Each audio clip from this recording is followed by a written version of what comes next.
नमस्कार, राज्यसभा टीवी में आपका स्वागत है। मैं हूं अमृत अंशु राय।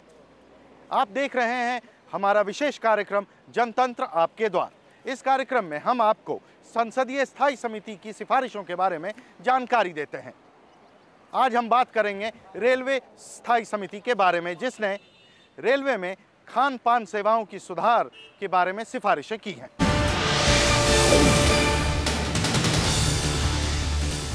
रेल मामलों की संसदीय स्थायी समिति ने आईआरसीटीसी को और मजबूत बनाने की सिफारिश की है, जबकि सरकार ने मन बना लिया था कि आईआरसीटीसी से खान पान सेवाएं छीनकर रेल मंत्रालय को दे दी जाए।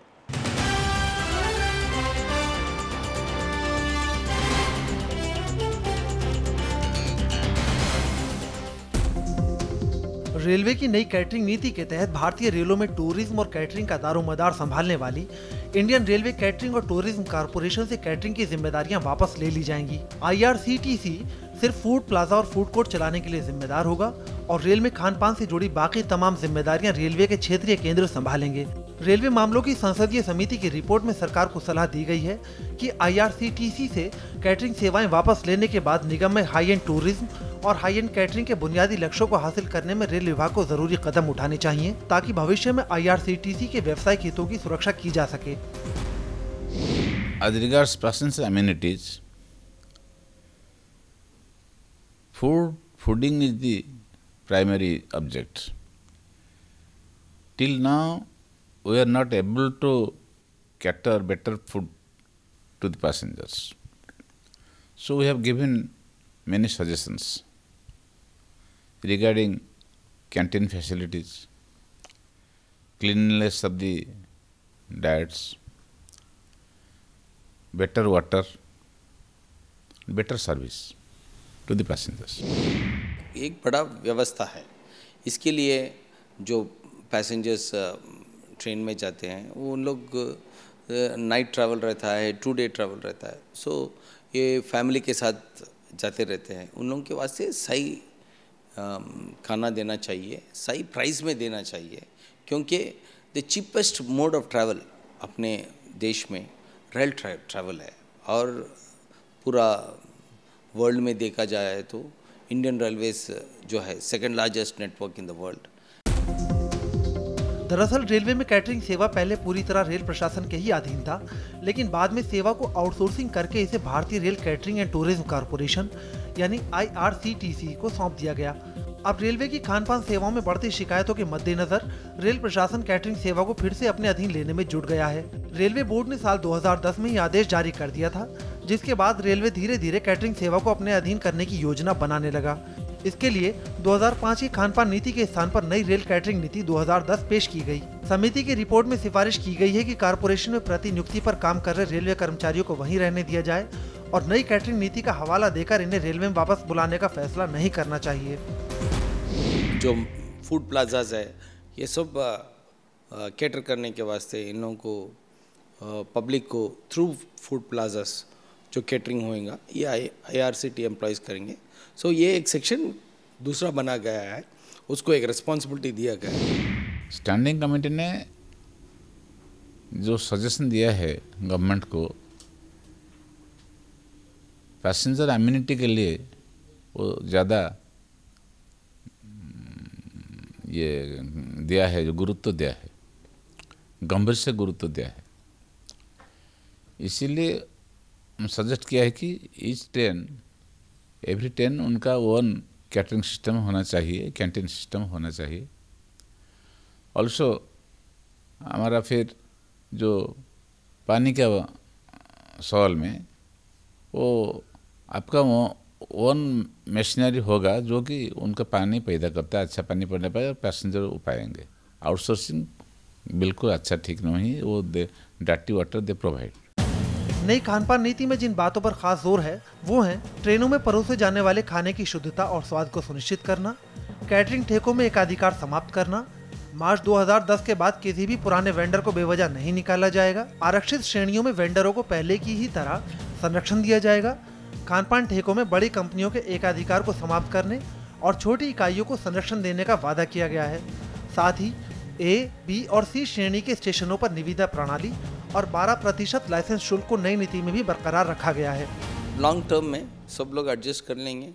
ये इस जगह ये मिलेगा, इस जगह ये क्वालिटी ऑफ फूड मिलेगा, सब पैसेंजर्स को मालूम पता चल जाएगा और ये इम्प्लीमेंट हो जाए तो वो तो खुश रहेगा, क्योंकि हाइजीन फूड मिल रहा है, क्वालिटी फूड मिल रहा है और अच्छा क्वांटिटी भी मिलेगा। उसके लिए जो प्राइवेट वेंडर्स में कंट्रोल नहीं रहेगा, इसलिए रेलवेज़ ने ये एक डिसीजन लिया है स्टैंडिंग कमेटी ने। वो स्टैंडिंग कमेटी के रिकमेंडेशंस के प्रकार ये करना चाहिए। Also, the quality of food, that also we have recommended, the quality also the price, वो उनको मिलाकर अच्छा क्वालिटी का ये खाना देना चाहिए पैसेंजर को। और ज़्यादा प्रेम से पैसेंजर जब खाएंगे उनका लिए वो कैटरिंग पॉलिसी में हम उनको हम दिया है हमारे सजेशन में। रेलवे की संसदीय स्थायी समिति ने अपनी रिपोर्ट में नई कैटरिंग पॉलिसी में बड़ी खानपान इकाइयों में ठेके के लिए जरूरी आरक्षण व्यवस्था की कमी को लेकर आपत्ति जताई है। कमेटी ने सिफारिश की है कि सभी कैटरिंग यूनिट्स में तमाम श्रेणियों के स्टेशनों और रेलों में ठेके के लिए भारत सरकार की मौजूदा आरक्षण नीति का समान रूप से पालन किया जाना चाहिए। रिजर्वेशन पॉलिसी है, ये वेंडर्स में भी इम्प्लीमेंट करना चाहिए। इम्प्लीमेंट करते एक अपॉर्चुनिटी मिलता है इकोनॉमिक वेलबींग के वास्ते। सो ये रिकमेंडेशन के द्वारा उन लोगों को भी एक मौका मिलता है कि इन लोगों को भी एक फूड स्टॉल मिलेगा रेलवे स्टेशन में, एक अपॉर्चुनिटी है वो भी डेवलप करने के वास्ते। So this will be a good social objective of the railways. इसी के लिए ज़्यादा रुपया चाहिए नहीं, मानसिकता दरकार, set of mind is necessary. इसीलिए रेलवे वर्कआउट करना चाहिए ये कैसे उनको कार्यकारी करेंगे, रिकमेंडेशन को कार्यकारी करेंगे। हमारा विश्वास है सरकार, रेलवे बोर्ड गंभीरता से उनको विचार करते हैं, वो जरूर कार्यकारी करेंगे। नई कैटरिंग नीति के मद्देनजर जोनल रेलवे के ऊपर जल्द से जल्द आधुनिकतम बेस किचन बनाने की जिम्मेदारी है। ऐसे बेस किचन से पैक्ड खाना थोक में चलते फिरते और स्थिर खानपान इकाइयों में भेजा जाएगा ताकि शुद्ध और ताज़ा खाना यात्रियों को उपलब्ध कराया जा सके। संसदीय स्थायी समिति ने सलाह दी है कि ऐसे बेस किचन के निर्माण में तेजी के साथ काम करना जरूरी है ताकि खान पान की शुद्धता और स्वाद को लेकर रेल में सफर करने वाले यात्री संतुष्ट हों। अपनी रिपोर्ट में स्थायी समिति ने खानपान सेवाओं में सुधार के लिए न सिर्फ तमाम सिफारिशें की हैं, बल्कि ये भी कहा है कि इन्हें लागू करने वाले अधिकारियों की जवाबदेही भी तय की जाए। समिति का मानना है कि सिर्फ नीति बदलने से काम नहीं होगा, बल्कि इसे लागू करने वालों की नीयत में ही बदलाव आना चाहिए। कैमरामैन प्रशांतों के साथ जैगम मुर्तजा, राज्यसभा टीवी।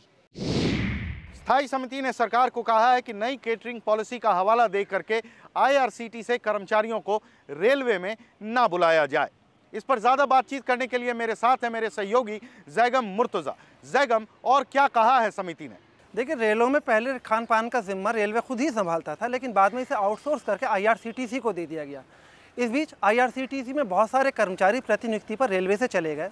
अब स्थायी समिति चाहती है कि ये कर्मचारी IRCTC में रहें, क्योंकि उनके वापस आने से वहाँ कर्मचारियों की दिक्कत उत्पन्न हो जाएगी और समिति नहीं चाहती कि IRCTC को कमज़ोर किया जाए। जी अमृतांशु। हमने समिति के सदस्य लालजी टंडन से बात की और जानना चाहा कि समिति के इस रिपोर्ट में और विशेष क्या है। पहले ये कहा जाता था कि ये प्राइवेट लोग जो है वेंडर्स हैं, ये खाना जो बेचते हैं महंगा बेचते हैं, मजबूरी का फ़ायदा उठाते हैं। लेकिन आज वो पहले कहीं कहीं तो बाज़ार से ज़्यादा महंगा मिल रहा है, ख़राब क्वालिटी का मिल रहा है, और कई जगह तो पैसा देने के बाद भी मिल ही नहीं रहा है। कई 100 किलोमीटर या 2 दिन तक जाने वाली ट्रेनों में पेंट्री कार ही नहीं लगती, स्टेशन पे रुकते हैं।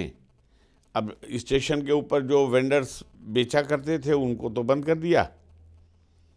अब आपकी जो एजेंसी है वो जो दे दे, मोनोपोली हो गई।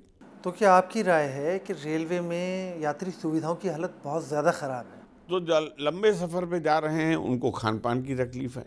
मेंबर्स के सामने और आम जनता के सामने भी ये विषय आते हैं कि कहीं कॉकरोच भरे हुए हैं, कहीं चूहे काट रहे हैं। टॉयलेट्स की हालत ऐसी होती है कि जो पब्लिक टॉयलेट ऐसे नहीं होंगे जैसे रेलवे के हो रहे हैं।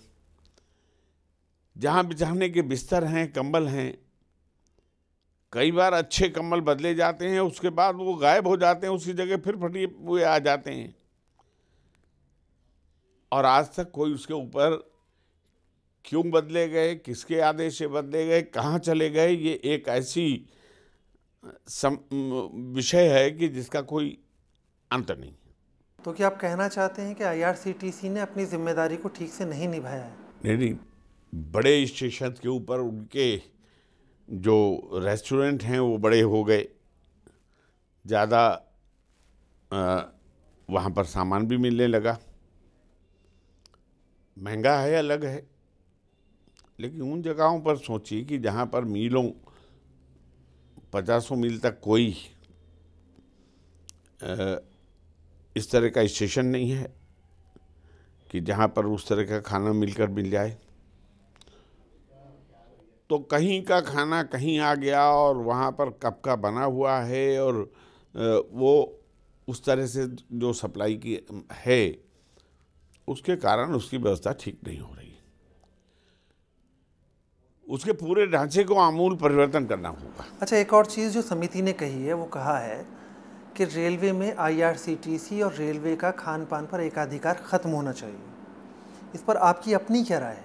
एकाधिकार जो है वो कहीं भी अच्छे रिजल्ट नहीं देता, तो एकाधिकार खत्म करने के लिए जो काम करें उसमें कोई आपत्ति नहीं है, लेकिन एक का अधिकार खत्म करके दूसरे को दे देना, मतलब निजी जो हॉकर बेच रहा है, जो वेंडर बेच रहा है, जो अलग अलग ट्रेन में अलग अलग लोगों का कांटेक्ट होता है वो कर रहे हैं, उन्हें तो लोग डांट भी लेते हैं, उनकी शिकायत भी कर देते हैं।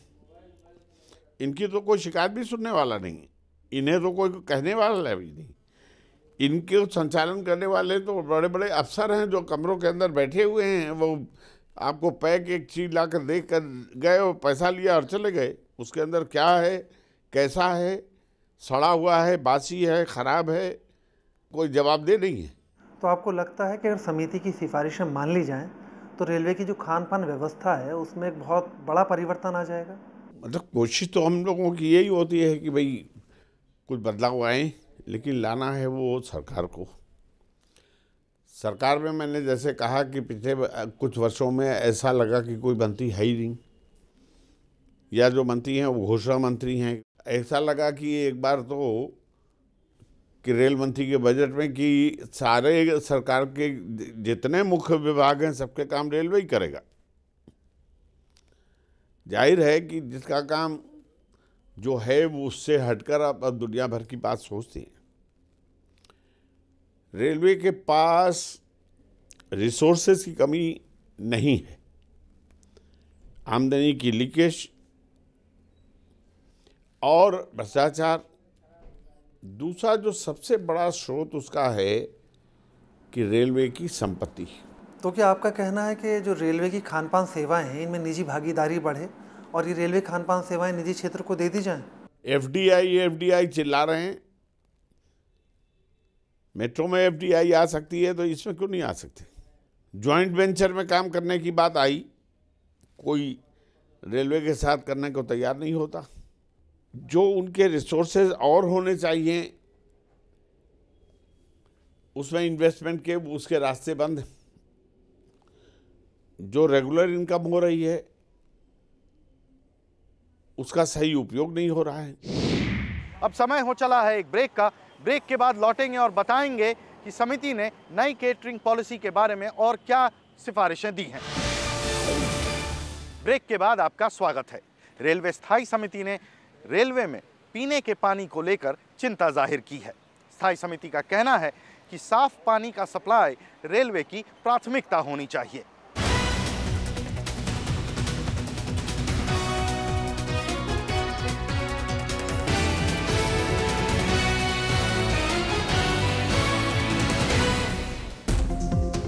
रेलवे की संसदीय स्थायी समिति ने अपनी जांच और फील्ड दौरों के दौरान कई स्टेशनों और रेलों में पीने के पानी को स्वास्थ्य के लिए खतरनाक पाया है। समिति की जांच में पीने के पानी को लेकर रेलवे की गंभीर लापरवाही सामने आई।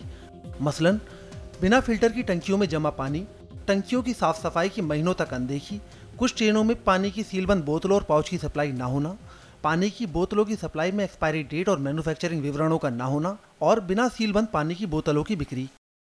इन सब तथ्यों को देखते हुए समिति ने अपनी रिपोर्ट में साफ कहा है कि ट्रेनों में पीने का पानी सेहत के लिए गंभीर खतरा है। We have suggested that railway should have its own system for providing drinking water without bringing from the outsourcing. It must have its own sources. That to be done because water contaminations is very dangerous to the health of the passengers. So we have given more stress on the purity of the water. Public जो organisation setup चाहिए उसमें already setup है, और ये जो modern facilities pantry car में चाहिए वो बहुत कम खर्चा से हो सकता है। इसमें जो बहुत ज़्यादा खर्चे का ज़रूरत नहीं। बेसिकली एक सही कल्चर, सही एटमॉस्फेयर क्रिएट करना चाहिए, और आई एम श्योर रेलवेज ने स्टैंडिंग कमेटी ने बोला है कि ट्रेनिंग ऑफ रेलवे पीपल। समिति ने सिफारिश की है कि रेलों में पीने के साफ पानी और सीलबंद बोतल वाले पानी की सप्लाई के लिए बनाए गए 4 वाटर प्लांट को जल्द से जल्द तैयार किया जाना चाहिए ताकि शुद्ध पानी की सप्लाई को सुनिश्चित किया जा सके। साथ ही पानी को फिल्टर करने के लिए तमाम रेलवे स्टेशनों में आरओ सिस्टम की व्यवस्था होनी चाहिए। समिति ने ये भी सिफारिश की है कि यात्रियों की सुविधा और ज़रूरत के मुताबिक पानी की बोतलों और पाउच की उपलब्धता अलग अलग मात्रा में होनी चाहिए। इसी के लिए ज़्यादा रुपया चाहिए नहीं, मानसिकता दरकार, set of mind is necessary. इसीलिए रेलवे वर्कआउट करना चाहिए ये कैसे उनको कार्यकारी करेंगे, रिकमेंडेशन कार्यकारी करेंगे। हमारा विश्वास है सरकार, रेलवे बोर्ड गंभीरता से उनको विचार करते हैं, वो जरूर कार्यकारी करेंगे। ये सिंपल प्रोसेस है, हमारे गांव में देखते रहते, वहाँ भी हमने बहुत आरओ प्लांट्स लगाए हैं। इसमें बहुत ज़्यादा स्पेस, ज़्यादा टेक्नोलॉजी, बड़ा टेक्नोलॉजी नहीं है इसका ये जो रिकमेंडेशन स्टैंडिंग कमेटी किया है बहुत सिंपल रिकमेंडेशन है, और वो इम्प्लीमेंट करने का इजी इम्प्लीमेंटेशन हो जाएगा। क्योंकि अभी तक जो हमने देखा है बहुत से प्लेटफॉर्म्स में वो किनले बोलता है बट वो किनले नहीं रहता है। सो ये जो पैकेज वाटर अपन बात कर रहे हैं, many places people have been infected with water. Committee ने अपनी रिपोर्ट में कहा है कि पीने के पानी की गुणवत्ता को मापने और बिना लेबल वाली बोतलों की बिक्री को रोकने के लिए रेलवे को औचक निरीक्षण की व्यवस्था करनी चाहिए। इसके लिए विशेष टीम गठित करने की सिफारिश भी रिपोर्ट में की गई है। स्थायी समिति की सिफारिशें अगर लागू हो जाती हैं तो यकीनन स्टेशनों पर पीने के पानी की किल्लत हमेशा के लिए खत्म हो जाएगी। लेकिन सबसे बड़ा सवाल ये है कि जब सादे पानी की टंकियां ही काम नहीं करती हैं तो ये आरओ फिल्टर कैसे काम करेंगे। इसलिए स्थायी समिति चाहती है कि रेलवे बोर्ड अधिकारियों की जवाबदेही तय करे। कैमरामैन प्रशांतों के साथ जैगम मुर्तजा, राज्यसभा टीवी। स्थायी समिति ने रेलवे मंत्रालय को कहा है कि साफ पानी की सप्लाई के लिए हर एक स्टेशन पर आरओ सिस्टम लगाया जाना अनिवार्य होना चाहिए। इस मामले पर और ज़्यादा बातचीत करने के लिए मेरे साथ मौजूद हैं मेरे सहयोगी जैगम मुर्तजा। जैगम, पानी को उपलब्ध कराने के मामले में स्थायी समिति ने क्या कहा है? देखिए, जब समिति ने स्टेशनों का दौरा किया तो पाया कि वहाँ पीने का पानी उपलब्ध नहीं है, और अगर किसी स्टेशन पर पीने का पानी है भी तो या तो उसकी क्वालिटी बहुत ज़्यादा ख़राब है और जिन बोतलों में पानी बिक रहा है वो बहुत ज़्यादा महंगी हैं। स्थायी समिति चाहती है कि रेलवे सुनिश्चित करे कि हर प्लेटफॉर्म पर कम से कम एक आरओ सिस्टम ज़रूर लगे। इसके साथ ही समिति चाहती है कि पीने के पानी की जो बोतलें वहाँ बिकती हैं वो अलग अलग साइज़ में और अलग अलग कीमत में हों ताकि यात्रियों को उसे ख़रीदने में कोई परेशानी ना हो। हमने बातचीत की समिति के सदस्य डॉक्टर रामचंद्र डोम से और जानना चाहा कि समिति ने रेलवे के खान पान सेवाओं में क्या कमियां पाई। तो सबसे महत्वपूर्ण जो होता है क्वालिटी फूड और चीपर एंड क्वालिटी फूड, इसको निश्चित करने के लिए ये आम सिफारिश दिया गया था।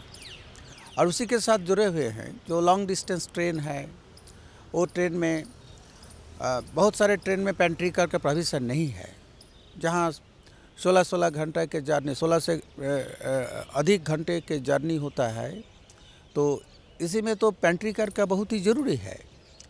तो इसलिए हम लोग का सिफारिश था कि हर लॉन्ग डिस्टेंस ट्रेन में जहाँ 16-17 घंटा से अधिक ट्रैवल करना पड़ता है, उस ट्रेन में ये तो पेंट्री कार का आवश्यकता ये है, उसको निश्चित करना पड़ेगा। और दूसरा जो महत्वपूर्ण सिफारिश था वो था जो हर जोनल स्टेशन में जहाँ बेस किचन नहीं है, वहाँ जोनल स्टेशन पर, हर जोनल स्टेशन पर एक बेस किचन का प्रावधान जरूर होना चाहिए। पीने के पानी के लिए भी कुछ कमेटी ने रिकमेंडेशंस दिए हैं कि जो आरओ होना चाहिए हर स्टेशन, उसमें और क्या क्या सिफारिश है? पानी कैसे? पानी के बारे में तो ज़रूर सिफारिश है। इससे बेसिक नेसेसिटी हर स्टेशन में ये मिनिमम पीने के पानी, ये विशुद्ध पानी, ये सप्लाई का प्रावधान जरूर रहना चाहिए। इसलिए विशुद्ध पानी सप्लाई करने के लिए और फिल्टर सिस्टम हम लोग का सिफारिश था, जहाँ विशुद्ध पानी सप्लाई हो सकता है। ये हमारा अहम सिफारिश था। अच्छा, आईआरसीटीसी जो खाना दे रही है ट्रेन में, उसकी क्वालिटी को लेकर बहुत शिकायतें रहीं, उसकी कीमतों को लेकर भी।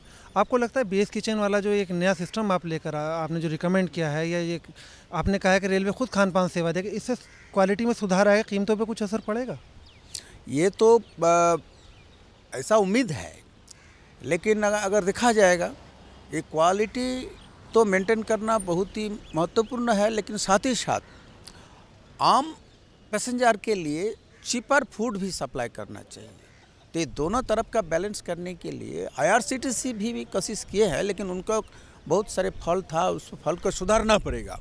ऐसा नहीं आईआरसीटीसी ऐसा कुछ पूरा गलती किया है, ऐसा नहीं। बहुत सारे शिकायत आता है, लेकिन शिकायत तो आता ही रहेगा, लेकिन इसके साथ ही साथ इसका स्ट्रिक्टेस्ट मॉनिटरिंग सिस्टम भी जारी रहना चाहिए। यात्री सुविधाओं के नाम पर जो रेलवे दे रहा है, क्या उससे रेलवे ये समिति संतुष्ट है कि यात्री सुविधाओं पे जो सरकार खर्च कर रही है? ये तो ऐसा नहीं है। जो रेलवे को जो सबसे महत्वपूर्ण जो सर्विस, वो सर्विस है सेफ और जो सेफ जर्नी के लिए, सेफ्टी के बारे में ये जो सिस्टम है, सिस्टम को सबसे मजबूत करना है। ये तो जाहिर है। इसके बारे में जो रेलवे का जो तनख्वाह का जरूरी है, वो उसका पास नहीं है। ये हम लोग का तो उम्मीद में नहीं आता है। क्यों ये कह रहा है? क्योंकि रेलवे का इंटरनल रिसोर्स जनरेशन का बहुत ही सारे क्षेत्र है, और आम जनता पर बोझ ना चपाने के बावजूद भी और दूसरा तरीका है, वो तरीका अपनाने से रेलवे का जो खजाना उनको मजबूत करा सकते हैं। क्या स्टैंड रहता है इस तरह की जब रिपोर्ट्स आती हैं? आपको उम्मीदें रहती हैं कि सरकार इस पर कुछ अमल करती है, या आपकी बातें मानी जाती हैं?